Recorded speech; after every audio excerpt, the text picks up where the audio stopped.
আপনারা দেখছেন দিগন্ত খবর। জানিয়ে দেব আজকের পশ্চিমবঙ্গ দেশ বিদেশের বাছাই করা গুরুত্বপূর্ণ তাজা সংবাদ। খবরের শুরুতে হেডলাইন্স। সিদ্ধান্ত দিল্লির, শ্রমিকবাবু একা নন। বিক্ষুব্ধ কর্মীদের ক্ষোভের মুখে এবার ড্যামেজ কন্ট্রোলে নামলেন দিলীপ। মধ্যবিত্তের জন্য বিরাট সুখবর, সুগার প্রেশার সহ ৩৯টি দরকারি ওষুধের নাম বেঁধে দিল কেন্দ্র। মমতাকে ক্ষমতাচ্যুত করে প্রথম চুল কাটলেন কৌস্তভ। ৩ বছর আগে প্রতিজ্ঞা নিয়ে এই রাস্তায় বসেই নেড়া হয়েছিলেন। বিজেপি করার অপরাধে বেধড়ক মারধরের অভিযোগ তৃণমূলের প্রাক্তন বিধায়কের অনুগামীদের বিরুদ্ধে। ডাবল ইঞ্জিনে দুরন্ত গতি, ডানকুনিতে ৬০০ কোটির লগ্নি, লাক্স কোজি কারখানা সম্প্রসারণের শুভেন্দু। আমাদের এত ভোটার ছিল না, ভাবিনি ২০৮টা সিট পাবো, বিস্ফোরক স্বীকারোক্তি বিজেপি সাংসদের।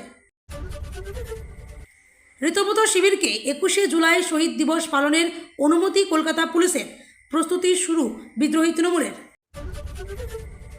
চলতি মাসেই তৃণমূলের বিদ্রোহী প্রাক্তন বর্তমান এনসিপিআই সাংসদরা বিজেপিতে। আপনারা শুনলে খুশি হবেন, অন্নপূর্ণা যোজনা নিয়ে বড় তথ্য দিলেন মুখ্যমন্ত্রী। মমতা জামানায় পড়ুয়াদের জামায় রাজনীতির রং, স্কুল ইউনিফর্ম নিয়ে ডিআইদের সমীক্ষার নির্দেশ। ফিরতে চলেছে ২০২২ সালের আগের অবস্থা, রাজ্যের সমস্ত স্কুলে এবার বড় বদলের নির্দেশ শুভেন্দুর। শুভেন্দুকে নিয়ে পুরনো আপত্তিকর চ্যাট ফাঁস, লালবাজারের বড় পদক্ষেপ, সাসপেন্ড ২ পুলিশ কর্তা। ভাষা নয়, শিল্পে মেলায় ভারত, কারো রক্তচক্ষু নেই, সিঙ্গুরের স্বপ্ন পূরণে শিল্পপতিদের আবেদন শ্রমিকের। সূর্যপুর ফাঁড়িতে কতজন পুলিশ, নিরীহ কেউ যেন না ফাঁসে, বারুইপুর কাণ্ডে বড় নির্দেশ মুখ্যমন্ত্রী শুভেন্দুর। বেকার যুবক যুবতীদের জন্য সুখবর, যুবশক্তি ভরসা কার্ডে মাসিক ৩,০০০ টাকা, আবেদনের শর্তাবলী জানুন। যারা জেল খাটিয়েছে তাদের সঙ্গে চা খাবো, বৈঠকে তৃণমূল নেতাদের দেখে মেজাজ সপ্তমে বিজেপি বিধায়ক দানার। বারুইপুরের ঘটনার পরই কড়া পদক্ষেপ, রাজ্যের সমস্ত বেআইনি মদের ঠেক ভাঙতে নির্দেশ মুখ্যমন্ত্রীর। ঘূর্ণাবর্ত সক্রিয়, দক্ষিণবঙ্গ জুড়ে ভারী বৃষ্টির সতর্কতা, কোন জেলায় কবে, কলকাতায় বৃষ্টি আর কতদিন। স্কুলের সামনেই ছাত্রীকে দেখিয়ে নোংরা অঙ্গভঙ্গি, মাঝবয়সী লোককে বুঝিয়ে দিল ছাত্ররা। সরকারি নির্দেশ অমান্য করে হকার উচ্ছেদ, আসানসোলের ৩ আধিকারিককে শোকজ। যত নষ্টের গোড়া আইপ্যাক, ঋতুপন্থী তৃণমূলে জেলা সভাপতির দায়িত্ব পেয়ে বিস্ফোরক অনুব্রত। নিধিরাম সর্দার বলে ইস্তফা পঞ্চায়েত সমিতির সভাপতির, তৃণমূল বলছে এতদিন তো মধু খেলেন। মৃতের পরিবারকে ২৫ লক্ষ দাদাকে চাকরি, পরিবারের দায়িত্ব নিলেন মুখ্যমন্ত্রী শুভেন্দু। ২১শে জুলাই ধর্মতলাতেই সমাবেশে অনড় কালীঘাট তৃণমূল, শুভেন্দু সরকারকে চ্যালেঞ্জ ছুড়ে অনুমতি চেয়ে হাইকোর্টে মামলা দায়ের। সিঙ্গুরের ২০ বছর পর উলটপুরাণ, মমতার জমি নীতি ঝেড়ে ফেলে সরাসরি জমি অধিগ্রহণের বড় ঘোষণা শুভেন্দুর। এবার কোর্টে দেখা হবে, নিয়োগ দুর্নীতিতে নাম জড়াতে কাকে নোটিশ পাঠালেন সায়নী। খুনি ধর্ষকরা ভয়ে থাকুক, বাকিরা দোকানপাট খুলুন, বারুইপুরে কড়া বার্তা মুখ্যমন্ত্রী শুভেন্দুর। নাম পরিচয় দেখে ইন্দ্রজিৎকে খুন করা হয়েছে, গণপিটুনিতে ঘটনায় অতি বাম মৌলবাদী ষড়যন্ত্রের অভিযোগ মুখ্যমন্ত্রীর। এতক্ষণ শুনছিলেন সংবাদ শিরোনাম, এখন আসছে বিস্তারিত খবরে। তৃণমূলের ৩ প্রাক্তন সাংসদ সুখেন্দু শেখর রায়, সুস্মিতা দেব এবং প্রকাশ চিক বড়াইককে বিজেপিতে যোগদান করানো এবং তাদের সরাসরি রাজ্যসভার টিকিট দেওয়া নিয়ে দলের অন্দরে তৈরি হয়েছে তীব্র অসন্তোষ। নিচুতলার লড়াকু কর্মীদের একাংশের এই নীতিগত ক্ষোভকে আমরা আগেই আমাদের পোর্টালে তুলে ধরেছিলাম। কর্মীদের সেই ক্ষোভের প্রধান লক্ষ্য হয়ে উঠেছেন রাজ্য বিজেপি সভাপতি শ্রমিক ভট্টাচার্য। তবে এই উত্তপ্ত পরিস্থিতির মাঝেই এবার দলের পাশে দাঁড়িয়ে এবং রাজ্য সভাপতির উপর থেকে ক্ষোভের চাপ হালকা করতে ময়দানে নামলেন বর্ষিয়ান বিজেপি নেতা তথা রাজ্যের মন্ত্রী দিলীপ ঘোষ। তিনি সাফ জানিয়েছেন, এই সিদ্ধান্তের পেছনে শ্রমিক ভট্টাচার্যের কোনো একক ভূমিকা নেই, এটি সম্পূর্ণ কেন্দ্রীয় নেতৃত্বের রণকৌশল। তৃণমূল ত্যাগী নেতাদের এভাবে রাতারাতি বড় পদ দেওয়া নিচুতলার কর্মীরা সহজভাবে নিতে পারছেন না। রাজ্য দপ্তরে শ্রমিক ভট্টাচার্যের হাত ধরে এই দলবদলের পর থেকেই সোশ্যাল মিডিয়া এবং বিভিন্ন স্তরে রাজ্য সভাপতির তুমুল সমালোচনা শুরু হয়। এই প্রেক্ষিতে সংবাদ মাধ্যমের মুখোমুখি হয়ে দিলীপ ঘোষ দলের ড্যামেজ কন্ট্রোল করতে গিয়ে বলেন, শ্রমিক ভট্টাচার্য তো এই ব্যাপারে একা সিদ্ধান্ত নেন না, পার্টির কেন্দ্রীয় স্তরেও সুনির্দিষ্ট মতামত ও নীতি আছে। উনি শুধুমাত্র দিল্লির নির্দেশ পালন করেছেন। দিলীপ ঘোষ নিজেও স্বীকার করে নিয়েছেন যে এই পদক্ষেপটি পশ্চিমবঙ্গের চেনা রাজনীতির স্বাভাবিক গতিবিধির কিছুটা বিপরীতে গিয়েছে, আর সেই কারণেই শ্রমিকবাবুকে কর্মীদের একাংশের ক্ষোভ বা টার্গেটের মুখে পড়তে হচ্ছে।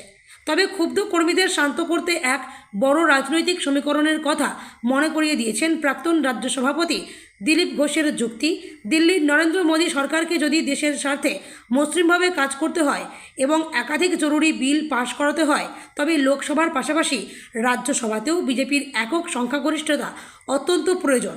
এই নেতারা ইতিমধ্যেই রাজ্যসভার সাংসদ হিসেবে অভিজ্ঞ, তাই কেবল প্রতীক বদলে তারা পদ্ম শিবিরে সামিল হয়েছেন, যা বৃহত্তর রাষ্ট্রীয় স্বার্থেই করা। দলের ক্ষুব্ধ ক্যাডারদের শান্ত করতে বর্ষিয়ান নেতা সুখেন্দু শেখর রায়ের একটি ভিন্ন দিকও তুলে ধরেন দিলীপ ঘোষ। তিনি বলেন, সংসদে আমার ওর সঙ্গে কাজ করার অভিজ্ঞতা আছে। সুখেন্দুবাবু গুণী মানুষ, তাকে কেউ বদমাশ বলবে না। একই সাথে তিনি মনে করিয়ে দেন, সুখেন্দুবাবুই একমাত্র ব্যক্তি ছিলেন যিনি তৃণমূলের সাংসদ পদ থেকেও আরজিকর কাণ্ড সহ একাধিক বিষয়ে নিজের দলের স্বৈরাচারী নীতির বিরুদ্ধে প্রকাশ্যে সোচ্চার হয়েছিলেন এবং তার জন্য তাকে নিজের দলের কাছেই সাসপেন্ড হতে হয়েছিল। 2023 সালে তৃণমূল সরকারকে উৎখাত করার প্রতিজ্ঞা নিয়ে মাথা নাড়া করেছিলেন তৎকালীন তৃণমূল কংগ্রেস নেতা কৌস্তব বাগচি। এরপরের সময়কালের তার রাজনৈতিক পরিচয় এবং রাজ্যের শাসক দল উভয়ই পাল্টেছে। 2024 সালে পদ্ম শিবিরে যোগ দেন এই নেতা, আর গত মে মাসে সরকারকে ক্ষমতাচ্যুত করে সরকার গড়েছে বিজেপি। কৌস্তব এখন শাসক দলের একজন বিধায়কও। চুলও গজায় তার মাথায়। একদিন যে রাস্তায় বসে মাথা নেড়া করেছিলেন, প্রতিজ্ঞা পূরণের পর সেই রাস্তায় বসেই আবার চুল কাটলেন ব্যারাকপুরের বিধায়ক। শনিবার সাংবাদিকদের মুখোমুখি হয়ে কৌস্তব বাগচি বলেন, 2023 সালের 4ই মার্চ মমতা বন্দ্যোপাধ্যায়ের অত্যাচারের বিরুদ্ধে আওয়াজ তুলে ব্যাংশাল কোর্ট থেকে জামিন পেয়ে রাস্তায় বসেই চুল কামিয়েছিলেন। প্রতিজ্ঞা করেছিলেন, মমতা বন্দ্যোপাধ্যায় যতদিন না প্রাক্তন মুখ্যমন্ত্রী হচ্ছেন, মাথায় আমি চুল রাখবো না। তারপর অনেক তির্যক মন্তব্য, অনেক হাসি ঠাট্টা হয়েছে আমাকে নিয়ে, তবু আমার প্রতিজ্ঞা থেকে সরেনি। অবশেষে 4ই মে এই রাজ্যে বিজেপি নেতৃত্বাধীন সরকার এসেছে। এখন রাজ্যের মুখ্যমন্ত্রীর নাম শুভেন্দু অধিকারী, বর্তমানে রাজ্যের সদ্য প্রাক্তন মুখ্যমন্ত্রীর নাম মমতা বন্দ্যোপাধ্যায়। আমি আমার কথা রেখেছি বলেন বিজেপি বিধায়ক। একই সঙ্গে যোগ করেন, আমার প্রথম যখন রাস্তায় বসে নেড়া হয়েছিলাম, প্রথম চুল কাটাটাও রাস্তায় বসেই হোক। এলাকায় বিজেপি করার অপরাধে বিজেপি কর্মীর স্ত্রীকে বেধড়ক মারধরের অভিযোগ উঠল। ঘটনাটি ঘটেছে সোনারপুর উত্তর বিধানসভা কেন্দ্র এলাকায়। অভিযোগ উঠেছে তৃণমূলের সোনারপুর উত্তর বিধানসভা কেন্দ্রের প্রাক্তন তৃণমূল বিধায়ক ফিরদৌসী বেগমের অনুগামীদের বিরুদ্ধে। আক্রান্ত মহিলার পরিবারের অভিযোগ, নির্বাচনের আগে থেকেই লাগাতার হুমকি দেওয়া হচ্ছিল। জানা গিয়েছে, ওই এলাকায় একটি জমি কিনেছিলেন বিজেপি কর্মী সামিনা বিবি। তারপর থেকেই এলাকার তৃণমূল কর্মীরা 75,000 টাকা দাবি করলে সে টাকা দিতে অস্বীকার করেন সামিনা বিবি। নির্বাচনের ফল বেরোনোর পরও লাগাতার চলছিল হুমকি। তারপর গতকাল নিজের বাড়ির সামনে প্রকাশ্য দেওয়ালকে মাঠের মধ্যে খুঁটির সাথে বেঁধে মারধর করা হয় সামিনা বিবিকে। সেই সঙ্গে মারধর করা হয় তার 10 বছরের মেয়েকেও। ব্লেড দিয়ে কেটে দেওয়া হয় মাথার চুল। থানায় অভিযোগ জানিয়েছে গোটা ঘটনার। প্রসঙ্গত, অন্যায়ের বিরুদ্ধে কড়া ব্যবস্থা নেবে পুলিশ। শুরু থেকেই এমন আশ্বাস দিয়েছেন মুখ্যমন্ত্রী। শনিবার বারুইপুরে নির্যাতিতার বাড়িতে যান মুখ্যমন্ত্রী শুভেন্দু অধিকারী। বারুইপুরে ঘটনায় সুবিচারের আশ্বাস দেওয়ার মাঝেই ফের কামদুনি কাণ্ড নিয়েও বড় ঘোষণা করলেন শুভেন্দু অধিকারী। নির্যাতিতার পরিবারকে সরকারি আইনজীবী দিয়ে সহায়তা করা হবে জানালেন তিনি। ডাবল ইঞ্জিন সরকারের আমলে রাজ্যে বিনিয়োগের ঢেউ দেখছে বাংলা। এবার বাংলার শিল্পে বড় বিনিয়োগ। লাক্স কোজি ইন্ডাস্ট্রিজের 600 কোটি টাকার লগ্নি এলো বাংলায়। ডানকুনিতে 12 লক্ষ বর্গফুট এলাকায় লাক্স কোজির কারখানার সম্প্রসারণ। শনিবার লাক্স কোজির কারখানার দ্বিতীয় ইউনিটের শিলান্যাস অনুষ্ঠানে মুখ্যমন্ত্রী শুভেন্দু অধিকারী গোমাতার সেবা করে অনুষ্ঠান যোগ দেন শুভেন্দু। সঙ্গে ছিলেন রাজ্য সভাপতি শ্রমিক ভট্টাচার্য সহ রাজ্যের শিল্পমন্ত্রী তাপস রায়, স্বাস্থ্যমন্ত্রী শারদত্ত মুখোপাধ্যায় ও পরিবহন মন্ত্রী অর্জুন সিং। শিল্পমন্ত্রী বলেন, বাংলায় এবার শিল্পের খরা কাটবে। বহু শিল্পপতিরা বাংলা থেকে মুখ ফিরিয়ে নিয়েছেন। প্রয়োজনে তাদের হাতে পায়ে ধরে অনুরোধ করে বাংলায় ফিরিয়ে আনব। ঘাম রক্ত এক করে মুখ্যমন্ত্রীর সঙ্গে কাজ করব। পরিযায়ী শ্রমিকরা আর বাইরে যাবেন না। মুখ্যমন্ত্রীর উপস্থিতিতেই শিলান্যাস অনুষ্ঠানের শুভ সূচনা করেন লাক্স কোজি ইন্ডাস্ট্রিজের প্রতিষ্ঠাতা অশোক টোডি। প্রদীপ প্রজ্বলন, উত্তরীয় প্রদান করে রাজ্যের মন্ত্রীদের সম্মাননা প্রদান করা হয়। এই অনুষ্ঠান মঞ্চে দাঁড়িয়েই পশ্চিমবঙ্গের শিল্পায়নের নতুন দিশা দেখালেন রাজ্যের শিল্পমন্ত্রী তাপস রায়। তিনি বলেন, বাংলায় এবার শিল্পের খরা কাটবে। নতুন করে শিল্পের জোয়ার ফিরবে বাংলায়। বহু শিল্পপতিরা বাংলা থেকে মুখ ফিরিয়ে নিয়েছেন। প্রয়োজনে তাদের হাতে পায়ে ধরে অনুরোধ করে বাংলায় ফিরিয়ে আনব। ঘাম রক্ত এক করে মুখ্যমন্ত্রীর সঙ্গে কাজ করব। পরিযায়ী শ্রমিকরা আর বাইরে যাবেন না। বিজেপি রাজ্য সভাপতির বক্তব্য, আমরা বিনিয়োগ চাই, শিল্প চাই। এমএসএমই এর স্বার্থে শ্রমিকদের সংখ্যাও যাতে বৃদ্ধি হয়, তার জন্য সরকার কাজ করে চলেছে। 50 বছর ধরে দল শাসন করেছে। বাম তৃণমূল সরকার ছিল। শুভেন্দুর নেতৃত্বে আসলে পশ্চিমবঙ্গ রাজ্য সরকার গড়ে উঠুক। এবার বন্ধ কারখানার দরজা খুলতে চাবি হাতে নিয়ে আমাদের মুখ্যমন্ত্রী ও শিল্পমন্ত্রী এই বক্তব্যের প্রসঙ্গ টেনে লাক্স কোজি ইন্ডাস্ট্রিজের প্রতিষ্ঠাতা অশোক টোডি বলেন, বর্তমানে বাংলায় ব্যবসায়িক পরিবেশ তৈরি হয়েছে। বহু ব্যবসায়ীরা এখন বাংলায় আসতে চাইছেন। আমার 3 প্রজন্মের স্বপ্ন পূরণ হলো আজ বিজেপি সরকারের হাত ধরে। বাংলার বিনিয়োগের ক্ষেত্রে 100% আশাবাদী। 21শে জুলাইয়ের শহীদ দিবস পালনের জন্য বিরোধী দলনেতা ঋতব্রত বন্দ্যোপাধ্যায় নেতৃত্বাধীন তৃণমূলকে অনুমতি দিল কলকাতা পুলিশ। শনিবার কলকাতা বোটিং ক্লাবে দলের সাংগঠনিক বৈঠক শেষে সাংবাদিকদের মুখোমুখি হয়ে একথা জানান উলুবেড়িয়া পূর্বের বিধায়ক ঋতব্রত। তিনি বলেন, আপাতত আমাদের প্রথম রাজনৈতিক লক্ষ্য 21শে জুলাইয়ের শহীদ দিবস পালন। সেই উপলক্ষে ধর্মতলার জওহরলাল নেহরু রোডে গান্ধী মূর্তির পদদেশে কর্মসূচি আয়োজনের প্রস্তুতি ইতিমধ্যেই শুরু হয়েছে। 21শে জুলাইয়ের শহীদ দিবস দীর্ঘ 3 দশকেরও বেশি সময় ধরে মমতা বন্দ্যোপাধ্যায়ের অন্যতম প্রধান কর্মসূচি। বিরোধী রাজনীতি করার সময় থেকে শুরু করে ক্ষমতায় থাকার 15 বছরেরও ধর্মতলায় লক্ষাধিক মানুষের সমাবেশ ঘটিয়ে এই কর্মসূচিকে রাজনৈতিক শক্তি প্রদর্শনের মঞ্চে পরিণত করেছিলেন তিনি।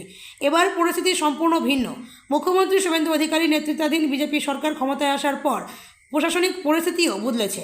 এই প্রেক্ষাপটে মমতা আগেই ঘোষণা করেছেন, অনুমতি মিলুক বা না মিলুক, প্রয়োজন হলে অল্প সংখ্যক কর্মী সমর্থককে নিয়ে হলেও তিনি 21শে জুলাইয়ের শহীদ দিবস পালন করবেন। কালীঘাট তৃণমূল শহীদ দিবস ধর্মতলার পুরনো জায়গাতেই অর্থাৎ ভিক্টোরিয়া হাউসের সামনেই করতে অনড়। পুলিশ অনুমতি দেয়নি। উল্টে ওই জায়গা মাপজোক করার কারণে কুণাল ঘোষ, দোলা সেনদের বিরুদ্ধে এফআইআর হয়েছে হেয়ার স্ট্রিট থানায়। তারপরেও সমাবেশ করতে চেয়ে হাইকোর্টের দ্বারস্থ হয়েছে কালীঘাট তৃণমূল। অনুমতি পাওয়ার পরও থেকেই ঋতব্রতের নেতৃত্বাধীন শিবির জোর কদমে প্রস্তুতি শুরু করেছে। বিদ্রোহী তৃণমূলের নেতাদের দাবি, এবারের 21শে জুলাই শুধু শহীদ স্মরণ নয়, সংগঠনের শক্তি ও জনসমর্থনেরও বড় পরীক্ষা হবে। ফলে একই দিনে 2 তৃণমূল শিবিরের কর্মসূচিকে ঘিরে রাজ্যের রাজনৈতিক মহলে বাড়ছে জল্পনা ও আগ্রহ। একজনও প্রকৃত দিদি বোন অন্নপূর্ণা যোজনা থেকে বঞ্চিত হবেন না, ফের আশ্বাস দিলেন মুখ্যমন্ত্রী শুভেন্দু অধিকারী। শুক্রবার মুর্শিদাবাদের রেজিনগরের সভায় তিনি বলেন, আমাদের বাজেটে দেখবেন আমাদের দিদি মা বোনদের অন্নপূর্ণা যোজনা আমরা ইতিমধ্যেই 1,20 লক্ষ মা বোন দিদির অ্যাকাউন্টে দিয়েছি। এই প্রক্রিয়া 30 আগস্ট পর্যন্ত অবধি চলবে। ভেরিফিকেশন হবে, প্রত্যেক যোগ্য প্রাপক পাবেন, অযোগ্যরা বাতিল হবেন। একজনও প্রকৃত দিদি বোন অন্নপূর্ণা যোজনা থেকে বঞ্চিত হবেন না। আপনারা শুনলে খুশি হবেন। এই জেলায় 15 লক্ষ দিদি এবং বোন আবেদন করেছিলেন। আমরা বর্ণ ধর্ম দলমত নির্বিশেষে 12 লক্ষ মহিলার অ্যাকাউন্টে 3000 করে টাকা 1 জুলাই দিয়েছি। তৃণমূল আমলে লক্ষ্মীর ভাণ্ডারে সাধারণ মহিলাদের জন্য বরাদ্দ ছিল মাসে 1500 টাকা। বিজেপি আমলে এই প্রকল্পের নাম বদলে হয়েছে অন্নপূর্ণা যোজনা। দ্বিগুণ হয়েছে টাকার অঙ্ক। গত 1 জুলাই নেতাজি ইন্ডোরের অনুষ্ঠান থেকে 2 24 পরগনা, কলকাতা, হাওড়া ও হুগলির 5 মহিলার হাতে প্রকল্পের শংসাপত্র তুলে দেন মুখ্যমন্ত্রী। ছিলেন সহ অন্যান্য মন্ত্রী ও মুখ্য সচিব। তৃণমূল জামানায় মহিলাদের জন্য চালু হওয়া প্রকল্প লক্ষ্মীর ভাণ্ডারের টাকা কীভাবে পুরুষরা পেয়েছিলেন তা এখন সামনে আসছে। সেই বিষয়টা নিয়ে সুর চড়িয়েছেন মুখ্যমন্ত্রী শুভেন্দু অধিকারী। তিনি বলেছেন, আপনি বলুন, আগের সরকার মহিলাদের জন্য চালু করেছিলেন 500 500 500। এই কর্মসূচির উদ্দেশ্য ছিল মহিলাদের অ্যাকাউন্টে যাওয়ার। আপনি অবাক হয়ে যাবেন, এই 2 কোটির মধ্যে 10 লক্ষ পুরুষ বেরিয়েছে। লক্ষ্মীর ভাণ্ডারের নামে টাকা কি পুরুষের অ্যাকাউন্টে যাওয়া উচিত? তাই ঝাড়াই বাছারের প্রয়োজন ছিল। নেতাজি ইন্ডোরের অনুষ্ঠান থেকে রাজ্যের মুখ্য সচিব মনোজ আগরওয়াল বলেছিলেন, অন্নপূর্ণা যোজনার কাজ সফলভাবে চলছে। 3 জুনে এই প্রকল্প চালু হওয়ার পরই যোগ্যদের অ্যাকাউন্টে টাকা ঢুকে গিয়েছিল। আমাদের কাজ চলছে এখনও। পোর্টাল খোলা আছে, অনলাইন অফলাইন অ্যাপ্লিকেশনও চলছে। জনতা শিবিরে ব্লকে ব্লকে এই ফর্ম দেওয়া হয়েছে।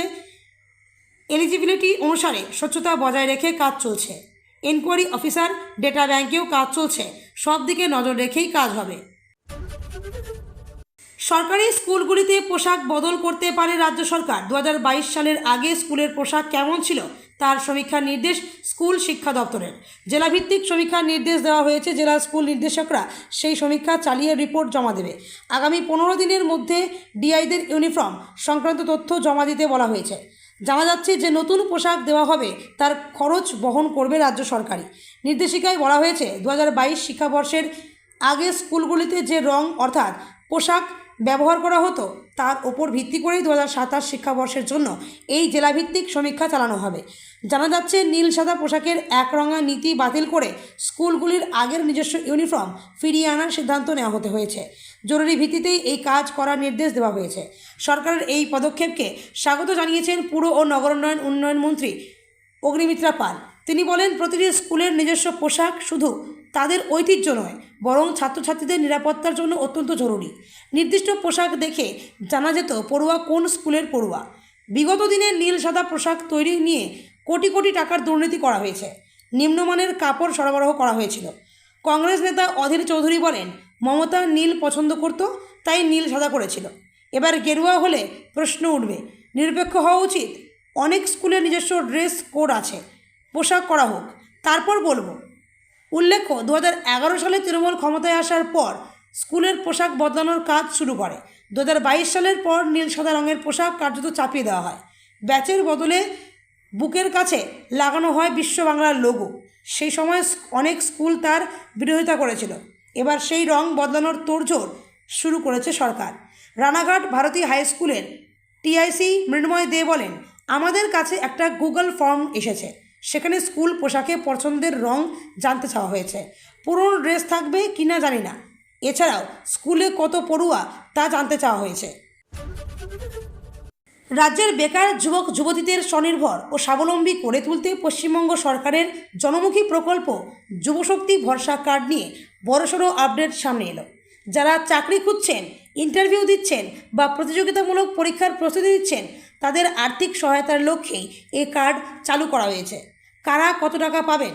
এই কার্ডের মাধ্যমে সরাসরি উপভোক্তাদের ব্যাংক অ্যাকাউন্টে আর্থিক সহায়তা পৌঁছে দেওয়া হয়। গ্র্যাজুয়েট যারা স্নাতক পাশ করেছেন তারা প্রতি মাসে পাবেন 3000 টাকা করে। অন্যান্য যারা গ্র্যাজুয়েট নন তারা প্রতি মাসে পাবেন 2000 টাকা করে। আবেদন বাতিল হওয়ার কারণ ও সতর্কতা নবান্ন সূত্রে খবর। অনলাইনে আবেদন করার পর প্রশাসনিক স্তরে নথিপত্র অত্যন্ত পুঙ্খানুপুঙ্খভাবে যাচাই করা হচ্ছে। কোনো প্রকার ভুল তথ্য বা অসঙ্গতি ধরা পড়লে সেই আবেদনপত্র তৎক্ষণাৎ বাতিল করা হবে। বিশেষ করে যারা বর্তমানে অন্য কোথাও কর্মরত তারা এই প্রকল্পের সুবিধা পাওয়ার যোগ্য নন। বয়স হতে হবে 21 থেকে 40 বছরের মধ্যে। আবেদনের জন্য প্রয়োজনীয় নথিপত্র কার্ডের সুবিধা পেতে এবং ভেরিফিকেশন প্রক্রিয়া সফল করতে আবেদনকারীর কাছে নিচের নথিগুলি থাকা বাধ্যতামূলক: পাসপোর্ট সাইজের ছবি, ভোটার কার্ড ও আধার কার্ড, জন্ম শংসাপত্র, মাধ্যমিকের অ্যাডমিট কার্ড, শিক্ষাগত যোগ্যতার প্রমাণ বা সার্টিফিকেট, ব্যাংক অ্যাকাউন্টের ডিটেলস যেখানে সরাসরি টাকা পাঠানো হবে। পরবর্তী পদক্ষেপ সংশ্লিষ্ট দপ্তর থেকে জানানো হয়েছে। ডকুমেন্ট সাবমিট করার পর প্রশাসনিক আধিকারিকরা যাচাই করবেন। ভেরিফিকেশন প্রক্রিয়া সম্পন্ন হলে তবেই সরাসরি ব্যাংক অ্যাকাউন্টে টাকা ট্রান্সফার করা হবে। তাই আবেদন করার সময় প্রতিটি তথ্য সঠিকভাবে পূরণ করার পরামর্শও দেওয়া হচ্ছে।